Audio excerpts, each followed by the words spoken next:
Welcome back to my channel Asimam studies. আমার অসীমাম স্টাডিজের আজকের আলোচনার বিষয় নবম এবং দশম শ্রেণীর আইসিএসসি সিলেবাসভুক্ত উপন্যাস বিভূতিভূষণ বন্দ্যোপাধ্যায় রচিত চাঁদের পাহাড়ের প্রথম অধ্যায়। যদিও এরা আমার ভিডিওটা দিতে অনেক দেরি হয়ে গেল, তবুও আজকে আমি এই পর্বটায় নিয়ে এসেছি, কারণ পরেরটা যদি আমি করি তাহলে প্রথম থেকে সেগুলো দেওয়া হবে না বলেই প্রথম থেকেই শুরু করেছি। এই বিভূতিভূষণ বন্দ্যোপাধ্যায় যে চাঁদের পাহাড় উপন্যাসটি রচনা করেছেন বা মাউন্টেন অব দ্য মুন বলেছেন, সেটি কিন্তু ধরা ছোঁয়ার বাইরে। আমরা জানি আকাশের চাঁদকে কখনো ধরা যায় না।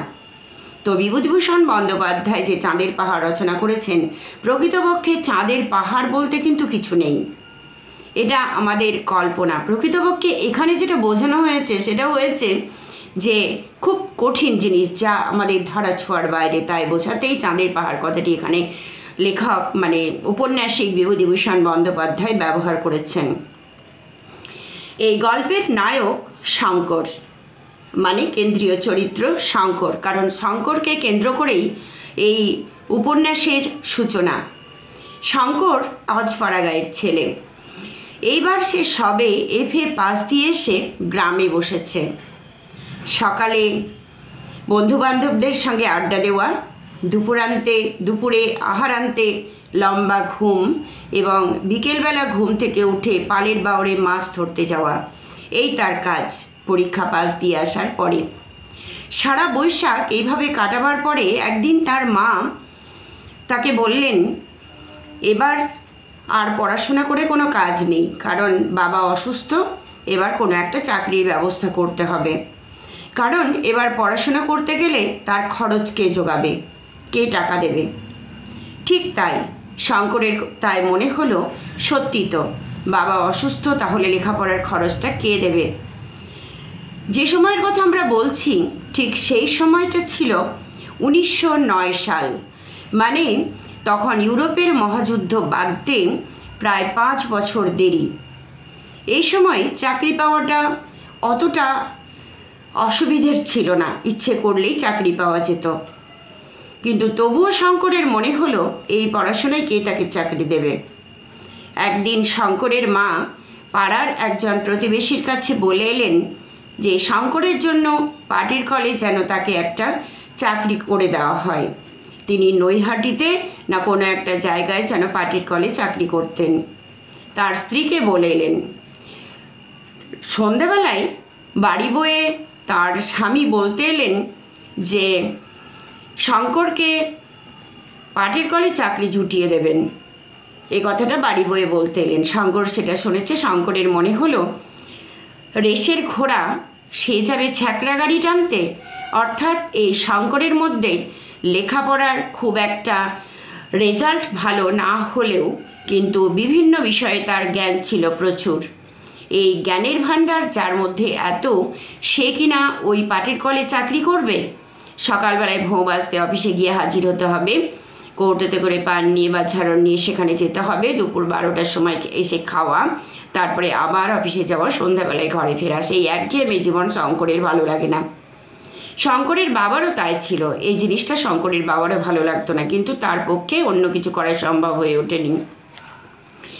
কিন্তু এই শঙ্কর যেমন সাঁতার দিতে তার জুড়ি মেলা ভার, গাছে উঠতে, ঘোড়ায় চড়তে, বক্সিংয়ে সে ছিল নিপুণ, অত্যন্ত নিপুণ। কলকাতার পড়বার সময় সে MCA-তে রীতিমতো বক্সিং অভ্যাস করেছে। সুতরাং এইসব কারণের জন্যই শঙ্করের পক্ষে ভালো ফল করে পাশ করাটা সম্ভব হয়নি। সে দ্বিতীয় বিভাগে পাশ করেছে। কিন্তু একটা বিষয়ে তার অদ্ভুত জ্ঞান ছিল। তার বাতিক ছিল যত রাজ্যের ম্যাপ ঘাটা আর ভূগোলের বই পড়া। ভূগোলের অঙ্ক কষতে সে পটু ছিল, খুব ভালোবাসত, মজবুত। আমাদের দেশের আকাশে যেসব নক্ষত্রমণ্ডল আছে, কোনটা ধ্রুবতারা, কোনটা ক্যাসিওপিয়া, কোনটা বা সপ্তর্ষিমণ্ডল, এগুলো তার নখদর্পণে। আকাশের দিকে তাকিয়ে সে সব কিছু বলে দিতে পারে, যা আমাদের দেশের ছেলেরা এসব বলতে পারে না। এসব ব্যাপারে শঙ্করের প্রচণ্ড জ্ঞান ছিল। সেই শঙ্করের মনে হলো যে এই রেশের ঘোড়া যাবে ছ্যাঁকড়া গাড়ি টানতে, অর্থাৎ পাটের কলে চাকরি করতে, কিন্তু না করেই বা তার উপায় কী? বাবা অসুস্থ, সংসার চালানোর জন্য তাকে চাকরিটা নিতেই হবে। এমন সময় সে শঙ্কর মনে মনে ভাবছে, হঠাৎ সন্ধ্যার দেরি নেই, শঙ্কর কিন্তু নদীর ধারে বসে যখন এইসব কথাই ভাবছিল, তার মন উড়ে যেতে চাইছিল দূর দেশে, কোনো অজানা দেশে। লিভিংস্টোনের মতো, স্টানলির মতো, জনসন, মার্কোপোলো, রবিনসন ক্রুশোর মতো। এই জন্যে সে ছেলেবেলা থেকে সে নিজেকে তৈরি করেছে। অর্থাৎ ভূগোল নিয়ে পড়াটা তার ইচ্ছের মধ্যে ছিল। ভূগোলের বই পড়তে সে ভালোবাসত, ম্যাপ ঘাঁটতে সে পছন্দ করত। যদিও কথা ভেবে দেখেনি অন্য দেশের ছেলে মেয়েদের পক্ষে যেটা সম্ভব, সে এই বাংলার ছেলে তার পক্ষে এতটা করা সম্ভব নয়, এটা নিয়ে সে কখনো ভাবেনি। সে তৈরি হয়েছে শুধুমাত্র কেরানি, স্কুল মাস্টার বা এসব ডাক্তার বা উকিল হবার জন্য। এই কথাটা শঙ্কর ভেবে দেখেনি, কিন্তু তার ইচ্ছেটা ছিল অন্যরকম। স্টানলি, লিভিংস্টোন, জনসন, ক্রুশো এদের মতো তার ইচ্ছে ছিল দূর দূরান্ত পাড়ি দেবে, দেশ বিদেশে পাড়ি দেবে সে। কিন্তু তার সেই আশা কি পূরণ হবে? মনের মধ্যে তার একটা ইচ্ছে বা একটা ভয়, একটা সন্দেহ সবসময় জাগত এই শঙ্করের মনে। কারণ শঙ্কর একটা পাড়াগাঁয়ের একটা দরিদ্র ঘরের সন্তান। তারপরে বাবা অসুস্থ। প্রদীপের মৃদু আলোয় সেদিন রাত্রে সে ওয়েস্টমার্কের ভূগোলের বইখানা পড়ে ফেলল, পড়তে বসলো। এই বইখানার একটা জায়গা তাকে বড় মুগ্ধ করে তুলল। সেটা হচ্ছে প্রসিদ্ধ জার্মান ভূপর্যটক অ্যান্টন হাউপ্টম্যান লিখিত আফ্রিকার বড় পর্বত, মাউন্টেন অব দ্য মুনের, অর্থাৎ চাঁদের পাহাড় আরোহণের অদ্ভুত বিবরণ। কতবার সে বইখানি পড়েছে, পড়বার সময় কতবার ভেবেছে যে হাউপ্টম্যানের মতো সেও একদিন যাবে মাউন্টেন অব দ্য মুন জয় করতে।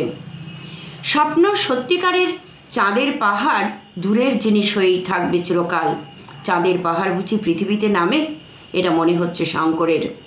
সে রাত্রে বড় অদ্ভুত একটা স্বপ্ন দেখল সে, অর্থাৎ শঙ্কর, কারণ ভূগোলের বইটা পড়েছিল, পড়ে ঘুমাতে গিয়েছিল।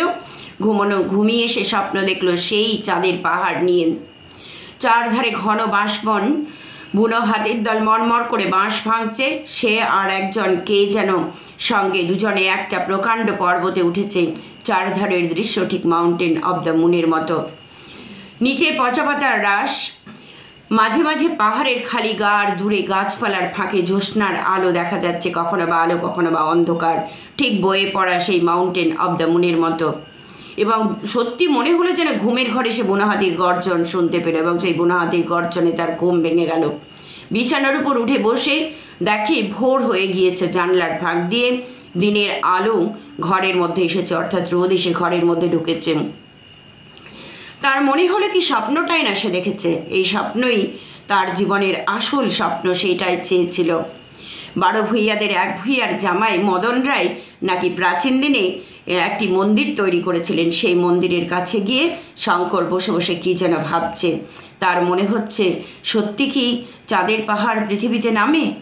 তার পক্ষে কি সেখানে যাওয়া সম্ভব হবে, নাকি তাকে ওই পাটের কলেই চাকরি নিতে হবে? এরকম ভাবতে ভাবতে দেখা গেল সেই মন্দিরে বসে বসে সে যখন ভাবছে, দেখছে সেই মন্দিরটা ভেঙে গেছে, কিন্তু তবুও শনি মঙ্গলবারে মেয়েরা সেখানে সে সিঁদুর পরিয়ে দিয়ে যায়। এবং শঙ্কর এটাও শুনেছে ওই মন্দিরটা নাকি জাগ্রত, তাই সেখানে বসে একটা ঢিল ঝুলিয়ে দিয়ে কি মানত করলো কে জানে। সেখানে বসে সেখানে মানত করে সে সন্ধে গড়িয়ে গেলে তারপরে ঘরে ফিরল। সে এটাও শুনেছে ওখানে জানে নাকি কোনো একটা খুন হয়ে গিয়েছিল, তারপরে বাড়ির মালিক সেখান থেকে চলে গেছেন বাইরে সব ফেলে, কিন্তু তবুও গ্রামের মেয়ে বউরা সেখানে এসে পুজো দিয়ে যায় শনি মঙ্গলবার এবং সিঁদুর দিয়ে যায়। তাই মন্দিরটা নাকি খুব জাগ্রত এবং মানুষের মনের ইচ্ছা পূরণ হয় বলে শঙ্করও তাই মানত করেছিল এই দেবীর কাছে বা দেবীর কাছে। ওর মনে আজ ভোরের স্বপ্নটা দাগ কেটে গিয়েছে। এই বনের মধ্যে বসে শঙ্করের আবার সেই ছবিটা মনে পড়ল, সেই পচা পাতার রাশ, সেই কঠিন দুর্গম পর্বত, যে তার সঙ্গে কে যেন আছে, তারা যেন একসঙ্গে সেখানে যাচ্ছে, সেই মাউন্টেন অব দ্য মুনের মতো সেই ভূগোলের বইতে পড়া। সব মিথ্যে। তার মনে হলো না না, তাকে সেই পাটের কলেই চাকরি নিতে হবে। শেষ পর্যন্ত তাকে ওই পাটের কলে চাকরি না নিলে উপায় নেই। এত সব ভাবছে কেন সে, তার মনে হচ্ছে যে এসব ভাবলেই কি তার জীবনের এই স্বপ্ন সত্যি হবে?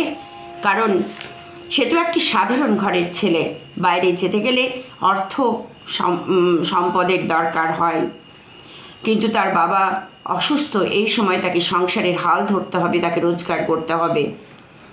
শঙ্কর বললে 2 বছরের পর হঠাৎ দেখা গেল যে সন্ধেবেলায় প্রসাদ দাস বন্দ্যোপাধ্যায়ের স্ত্রী সেখানে, শাশুড়ি মা সেখানে এলেন একটা হাতে কাগজ নিয়ে।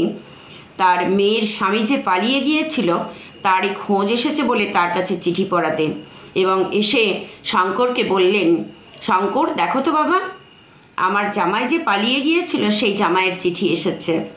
শঙ্করের মনে হলো সেই প্রসাদ দাস বন্দ্যোপাধ্যায় আজ এতদিন পরে চিঠি দিয়েছে। সে তার মেয়েকে বললেন, মানে শাশুড়ি মাকে, মানে সেই প্রসাদ দাস বন্দ্যোপাধ্যায়ের শাশুড়ি মাকে বললেন যে এতদিন পরে তার খোঁজ পাওয়া গেল। এবং চিঠিটা পড়ে শঙ্করের মনে হলো পালিয়ে মানুষ এত দূরে যায়, আফ্রিকা। এর আগেও অনেক দূরে কোথায় যেন পালিয়ে গিয়েছিল। আজ 2 বছর পরে তার খবর মিলল। কিন্তু সেই চিঠিতে লেখা ছিল যে ঠিকানা, সেই ঠিকানাটা সে লিখে নিল, Prasad Das Bandyopadhyay, Uganda railway head office, construction department, Mombasa, পূর্ব আফ্রিকা। এটা শঙ্কর নিজের ডায়েরিতে লিখে রাখল। শঙ্করের হাত থেকে কাগজের টুকরোটা পড়ে গেল। পূর্ব আফ্রিকা! তো সে অবাক হয়ে গিয়ে মনে হলো পালিয়ে মানুষ এত দূরে যায়।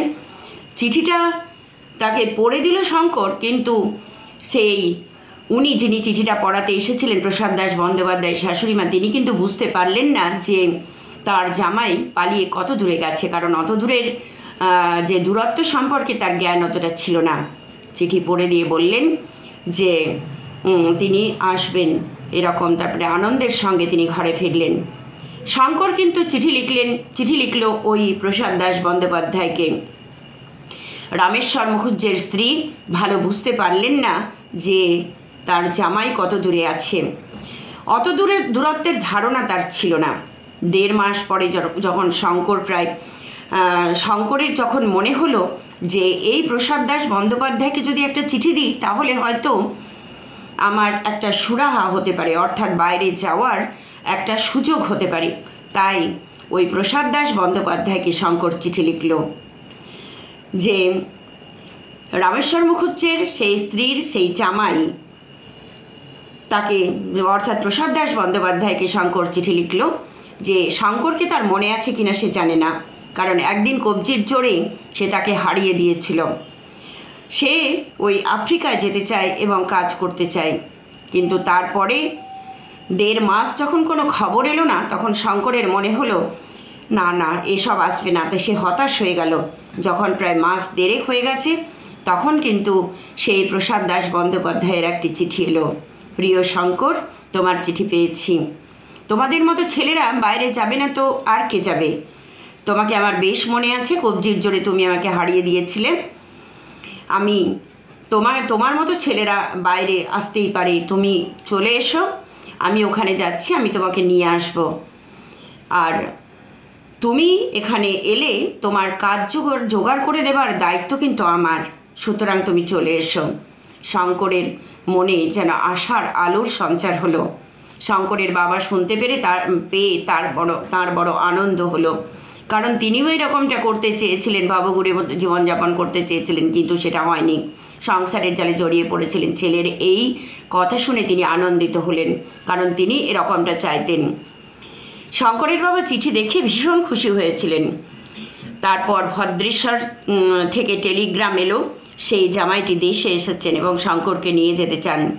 শঙ্কর সেই টেলিগ্রাম পেয়েই তার সঙ্গে যাবার জন্য উদ্গ্রীব হয়ে পড়ল এবং সেই জামাইয়ের সঙ্গে আফ্রিকার সেই মোম্বাসার রেলওয়ে কনস্ট্রাকশন কোম্পানিতে কাজ করতে যাবার জন্য তৈরি হলো এবং সেই জামাই প্রসাদ দাস বন্দ্যোপাধ্যায়ের সঙ্গে গেল আফ্রিকার মোম্বাসায়। এতদিনই শঙ্করের সেই ভূগোলের বই পড়া, ওয়েস্ট মার্কের মার্কো পোলো, জনসন ক্রুশোর বই পড়া সফল হলো মনে হচ্ছে, তবে এখনও সফল হয়নি, কারণ সবে তো পাড়ি দিয়েছে। এরপরে আরও অনুসন্ধান করতে হবে তাকে, যেগুলো সে পড়েছে সেগুলো খুঁজে বার করতে হবে। এই ছিল আমাদের প্রথম অধ্যায়ের সূচনা। এই যে ভিডিওটি করলাম সেটা তোমাদের কেমন লাগলো জানিও। এই আলোচনাটি যদি ভালো লেগে থাকে তাহলে তোমাদের বন্ধুদের মাঝে শেয়ার করে দিও, আর একটা লাইক দিও। আর যারা অলরেডি সাবস্ক্রাইব করে রেখেছো তাদের জন্য অনেক ধন্যবাদ রইল, বাকিরা সাবস্ক্রাইব করে দিও। পরে আবার অন্য কোনো আলোচনা নিয়ে আসছি, ততক্ষণ পর্যন্ত ভালো থেকো সবাই, ধন্যবাদ রইল।